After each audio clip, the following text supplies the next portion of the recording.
Muslimin muslimat yang dirahmati Allah, ananda yang dikasihi. Adapun bersolat itu jangan kita tinggal hukum qalbi. Setelah kita melaksanakan rukun yang 13, jangan kita tinggal hukumnya qalbi. Syariat dan hakikat hendaklah seiring, sejalan dan selari. Tidak boleh kita membuat syariat sahaja, tak boleh kita melakukan hakikat sahaja. Kulit tanpa isi, isi tanpa kulit tidak sempurna. Baik. Bagaimanakah caranya untuk kita bersolat dengan hukum qalbi? Hukum qalbi ada 7 tingkatan, 7 makam, 7 peringkat, 7 bahagian. Pertamanya qasad. Qasad ini artinya menentukan niat. Menentukan niat. Persoalannya, manakah yang dikatakan sebenar-benarnya niat? Kita selalu melafazkan seumpamanya sahaja aku sembahyang maghrib 3 rakaat kerana Allah Ta'ala. Itu sebenarnya bukan niat. Itu lafaznya niat. Itu belum berniat itu. Itu sekadar lafaznya niat. Tetapi Allah suruh kita berniat. Sedangkan kita hanya melafazkan niat. Mana sebenar-benar niat? Niat ini sesuatu yang tidak berhuruf, sesuatu yang tidak bersuara, sesuatu yang tidak berjirim dan tidak berjisim. Ini dikatakan niat. Contohnya, apakah ananda sekalian tahu ke manakah akan saya pergi esoknya? Ayahanda ada perancangan untuk pergi ke satu tempat. Apakah tuan-tuan sekalian tahu? Inilah yang dikatakan sesuatu yang tidak berhuruf, tidak bersuara, tidak berjirim dan tidak berjisim. Inilah dikatakan niat. Barang siapa untuk bertemu dengan niat, barang siapa yang ingin mengetahui apakah itu niat, saya bagi satu petua. Untuk berniat, hendaklah cari apakah benda yang tidak berhuruf, tidak bersuara. Kalau sudah jumpa yang tidak berhuruf, tidak bersuara, itulah niat. Barang siapa yang berjumpa yang tidak berjisim dan tidak berjirim, itulah niat. Adapun yang kita sebut selama ini, itu bukan niat. Itu lafaznya niat. Niat ini kita zahirkan dengan mulut, tasdikkan dengan hati. Tetapi perkara hati ini, perkara hatilah yang dikatakan kalbu. Hatilah kalbu, kalbulah hati. Memang lafaz dengan mulut berintikat di dalam kalbu, berintikat di dalam hati. Tetapi tahukah anak-anak sekalian, di manakah kalbu? Di manakah hati? Kalbu ataupun hati yang halus itu bukan di dalam dada, bukan di luarnya dada. Jadi, jikalau tidak mengenal kalbu, bagaimana anda nak berniat? Sekadar lafaznya niat, anak kecil pun boleh melafazkan niat. Ingat, innamal a'mal binniat. Bermulanya amal itu dengan niat. Barang siapa tidak lulus niat, maka seluruh amal ibadah solatnya kita itu tidak akan diterima Allah Subhanahu wa taala. Bermulanya amal itu dengan niat. Innamal a'mal binniat. Jadi kena pastikan manakah niat. Barang siapa nak memastikan niat, hendaklah terlebih dahulu mengenal qalbu. Inilah yang dikatakan bersolat dengan hukum qalbi. Bersolat dengan hukum qalbu. Kita tinggalkan dulu arti qasad. Qasad itu artinya menyatakan niat. Mari kita masuk hukum qalbi yang kedua, iaitu ta'ruf. Ta'ruf ini bahasa Arab. Bahasa Melayu kata ta'rif. Apa arti ta'rif? Tentukan yang mana sunat, yang mana wajib. Sebelum kita mendirikan solat, kita hendaklah terlebih dahulu pastikan, tentukan sebenar-benar yakin mana yang sunat, mana yang wajib untuk dibawa berjumpa Allah. Pada ulasan yang lalu, Ayanda dah terang panjang lebar mengenai ta'aruf. Yang sunat itu anggota 7. Anggota 7 tak ada pun tak apa. Allah tak perlu kepada kaki kita, tetapi wajib berdiri. Allah tak perlu kepada tangan, tetapi wajib bertakbir. Ingat ini. Jadi, tentukan mana sunat, mana wajib. Anggota tangan, kaki ini perkara yang sunat. Tetapi, perkara berdiri, perkara takbir, ini yang wajib. Tapi berdiri dengan apa? Manakah anggotanya yang wajib itu? Ini dikatakan ta'aruf. Carilah anggota yang wajib untuk dibawa berjumpa Allah.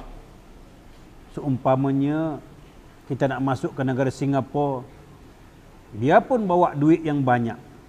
Belum tentu tuan-tuan boleh masuk ke negara Singapura. Kenapa? Kerana duit itu sesuatu yang sunat. Marilah kita bawa pasport, kerana pasport itu sesuatu yang wajib. Jadi manakah pasport solat kita? Manakah yang wajib di dalam diri kita ini untuk dibawa berjumpa Allah Subhanahu Wa Taala? Baik. Anda tinggal dulu di situ, kita masuk pada hukum yang ketiga. Hukum qalbi yang ketiga, iaitu ta'yin. Apa arti ta'yin? Ta'yin ini artinya menentukan waktunya bersolat. Ta'yin artinya menentukan waktunya solat. Mana yang dikatakan waktu bersolat? Muslimin muslimat yang dirahmati Allah sekalian, waktunya bersolat itu bukan letaknya di jam dinding, bukan letaknya pada ukuran bayangnya matahari.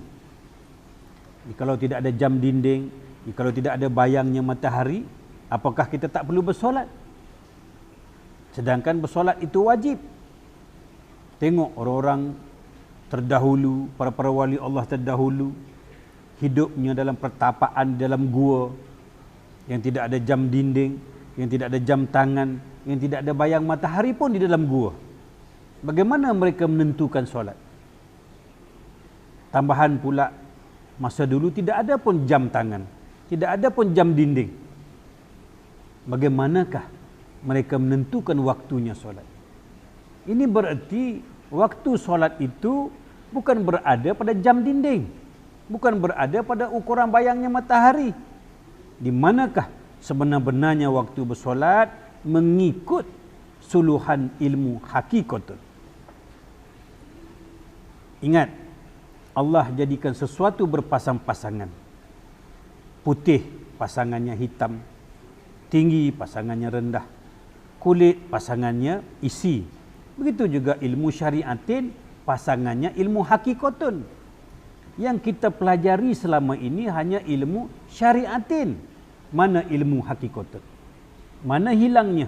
Mana terkuburnya ilmu hakikatun? Waktu bukan bergantung kepada jam ataupun ukuran bayang matahari. Manakah sebenar-benar waktu? Wa fi anfusikum afala tubsirun. Tidakkah kamu tilik pada diri kamu sendiri? Untuk mengenal waktunya solat, belajarlah mengenal diri sendiri. Bila sudah kita mengenal diri sebenar-benar diri, maka kenalah mana yang dikatakan waktunya bersolat. Ini dikatakan hukum ta'yin. Kita pergi kepada hukum qalbi yang keempat, iaitu ihram. Barang siapa nak bersolat dengan sebenar-benar hakikatnya solat, sebenar-benar bersolat, hendaklah kita mengerti apakah itu hukum ihram.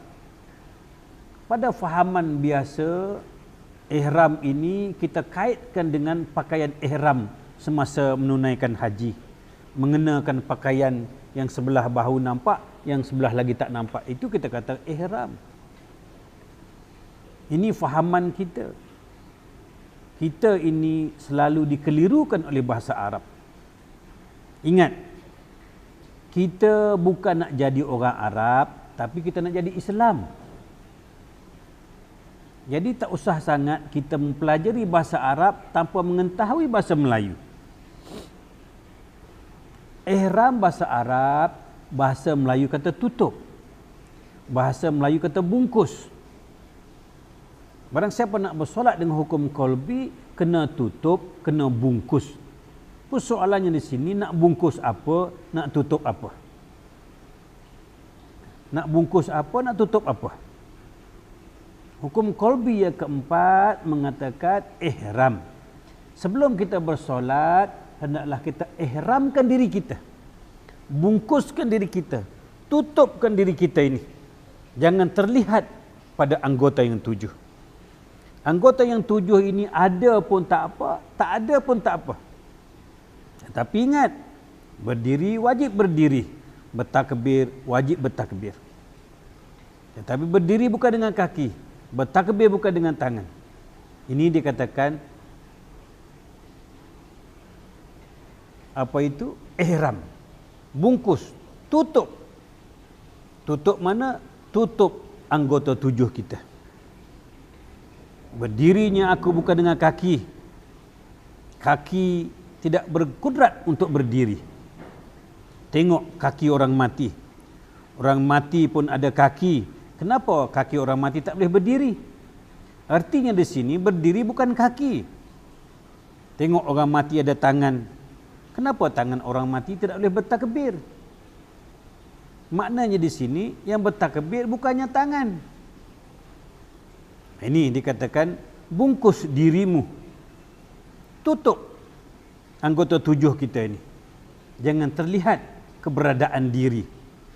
Diri kita ni la haula wala quwwata illa billahil aliyil azim. Kita tidak ada daya upaya untuk berdiri. Habis siapa yang berdiri solat? Inilah yang dikatakan Allah suruh menutup diri kita.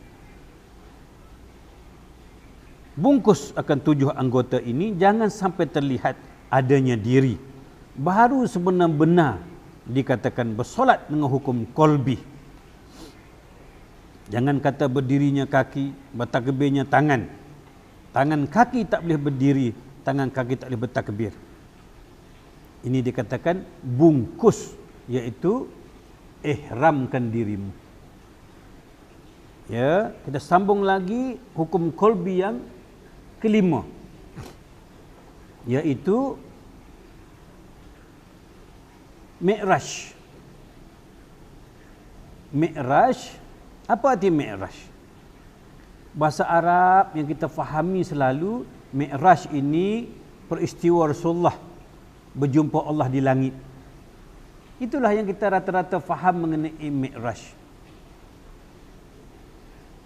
Mi'raj ini bahasa Arab, bahasa Melayu kata sampai. Mi'raj artinya sampai. Persoalannya di sini, sampai di mana? Sampai di mana? Itu makanya ta'aruf kita tentukan yang mana sunat, yang mana wajib. Ihram kita pastikan kita tutup sekalian anggota yang zahir. Mi'raj hendaklah kita sampai ke mana? Setelah kita tutup anggota yang zahir, hendaklah kita mi'raj, iaitu sampai ke mana? Sampai terzahirnya anggota yang batin.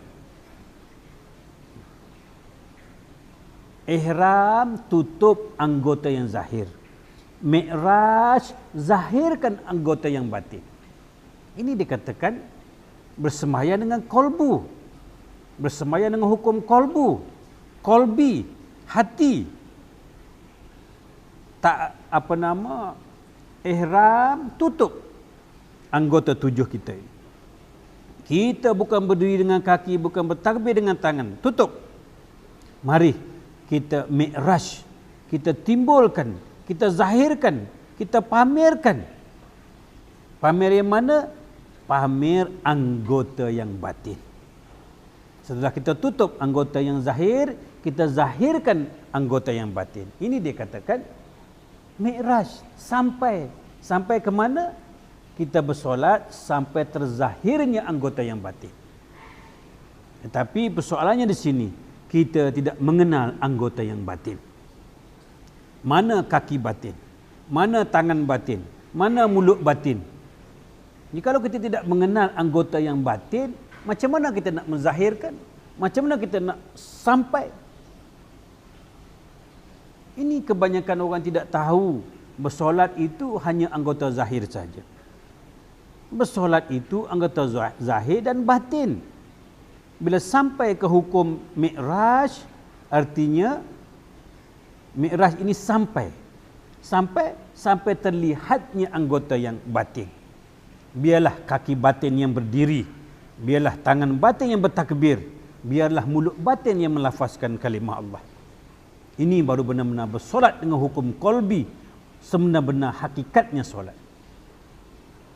Sebenar-benar kita mengikut perintah Allah. Wala syariatin ala hakikatun batilatun. Barang siapa buat syariat, tidak ada hakikat batal. Tetapi inilah yang sedang kita pelajari, supaya ilmu syariat dengan ilmu hakikat itu berjalan serentak, seiring, ya, tidak meninggalkan salah satunya. Pergi kepada rukun hukum qalbi yang keenam, iaitu selepas kita ihram, kita mi'raj, selepas mi'raj itu munajat. Hukum qalbi yang keenam iaitu munajat. Sekali lagi, setelah kita mendengar munajat dalam bahasa Arab, kita pun beranggapan bahawasanya munajat itu berdoa. Munajat itu berminta-minta. Nah, sebenarnya munajat apa artinya? Munajat arti berpandang-pandangan. Setelah kita ta'aruf, setelah kita ihram, tutup anggota yang zahir, mi'raj anggota yang batin, baru dikatakan berpandang-pandangan. Nah, sampai ke mana? Sampai berpandang-pandangan. Mi'raj artinya sampai, munajat artinya sampai berpandang-pandangan. Munajat artinya berpandang-pandangan. Setelah kita tutup diri yang zahir, kita keluarkan diri yang batin, maka diri yang batin itu boleh berpandang-pandangan dengan Allah. Ini dikatakan munajat. Kita bersolat hendak menyatakan Allah. Menyatakan Allah ini sehingga boleh berpandang-pandangan. Seumpamanya kita berdiri di hadapan cermin. Munajat artinya seumpama kita berdiri di hadapan cermin. Kita melihat di dalam cermin itu siapa. Munajat ini solatlah sehingga sampai berpandang-pandangan. Berpandang-pandangan seumpama kita melihat diri kita dalam cermin. Siapa yang melihat siapa? Nah, ini. Bersolat itu setengah orang mengatakan yang bersolat itu, yang disembah itu adalah juga yang disembah. Yang menyembah itu adalah juga yang disembah, yang disembah itu adalah juga yang menyembah. Berdasarkan kepada munajat, iaitu berpandang-pandangan. Seumpama kita menilik diri kita dalam cermin. Yang ditilik itu adalah juga yang menilik, yang menilik itu adalah juga yang ditilik. Itu dikatakan berpandang-pandangan munajat. Sudah tidak ada lagi engkau, sudah tidak ada lagi aku. Itu makanya sebelum kita bersolat, kita kena ihram, tutup anggota zahir ini, jangan terlihat adanya zahir. Setelah tertutup anggota yang zahir, terzahirlah yang batin. Apabila terzahirnya yang batin sahaja boleh mengenai yang batin. Yang halus sahaja boleh mengenai yang halus. Yang zahir tak boleh mengenai yang batin. Hanya batin saja mengenai yang batin. Jadi di sini antara batin dengan batin, antara hakikat dengan hakikat, antara melihat dengan yang melihat. Ini yang dikatakan pandang memandang. Tidak ada lagi engkau, tidak ada lagi aku. Aku telah terkubur sedari ihram lagi. Diri yang zahir ini telah kukubur, telah kutanam semasa ihram lagi. Melainkan yang berdiri ini kaki yang batin, yang bertakbir ini tangan yang batin. Persoalannya, tuan-tuan tidak mengenal tangan kaki yang batin. Makanya tuan-tuan tidak boleh melihat diri sebenar-benar diri. Jadi di tahap munajat ini, di tahap orang sudah mengenal diri. Mana diri sebenar-benar diri kita? Sebenar-benar diri kita ini bukan 7 anggota ini. Ya, sebenar-benar diri kita adalah diri yang batin. Kemudian pergi kepada hukum qalbi yang ketujuh, iaitu tabdi. Setelah yang zahir itu lebur dan telah terdiri yang batin, maka berkekalanlah kita. Tabdi artinya tetap, artinya tak berubah, artinya bulat, tidak akan bergoncang, tidak akan bergoyang lagi iktikad kita. Tidak ada duanya, tidak ada lagi yang menyembah, tidak ada lagi yang disembah. La maujud bil haqqi ilallah. Inilah yang hendak kita pelajari, yang jarang kita dengar di masa sekarang. Tetapi ingat, ilmu yang tidak pernah didengar oleh telinga ini, kebiasaannya akan menimbulkan salah faham. Jadi mari kita sama-sama hindari salah faham itu. Mari kita kutip yang jernih.